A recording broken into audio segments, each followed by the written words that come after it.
ಮಹಿಳೆಯನ್ನ ಮದುವೆ ಆಗೋದಾಗಿ ಮತ್ತು ಆಕೆಗೆ ಒಂದು ಪಾರ್ಲರ್ ಹಾಕೊಡೋದಾಗಿ ವಂಚಿಸಿ ಎಎಸ್ಐ ಪ್ರಕಾಶ್ ಮೋಸ ಮಾಡಿದ್ದಾರೆ ಅಂತ ಮಹಿಳೆ ದೂರನ್ನ ಕೊಟ್ಟಿದ್ರು. ಇದಕ್ಕೆ ಇನ್ಸ್ಪೆಕ್ಟರ್ ವಿರುದ್ಧವೂ ಕೂಡ ಕ್ರಮ ಆಗಬೇಕು ಅಂತ ಆಕೆ ಕೋರಿದ್ರು. ಇನ್ಸ್ಪೆಕ್ಟರ್ ಮತ್ತು ಎಎಸ್ಐ ವಿರುದ್ಧ ಇದೀಗ ಕ್ರಮವನ್ನು ಜರುಗಿಸಲಾಗಿದೆ. ಸಸ್ಪೆಂಡ್ ಮಾಡಿ ಆದೇಶವನ್ನ ಹೊರಡಿಸಲಾಗಿದೆ.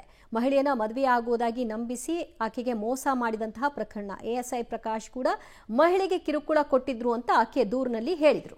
ಇನ್ಸ್ಪೆಕ್ಟರ್ ಮೇಲೆ ಒಂದು ಕಂಪ್ಲೇಂಟ್ ಆಗಿ ಕೇಸ್ ರಿಜಿಸ್ಟರ್ ಆಗಿದೆ. ಮತ್ತೆ ಸಂಬಂಧಪಟ್ಟ ಇನ್ಸ್ಪೆಕ್ಟರ್ ಮತ್ತೆ ಎಎಸ್ಐ ಅವರಿಬ್ಬರು ಸಸ್ಪೆಂಡ್ ಆಗಿದ್ದಾರೆ.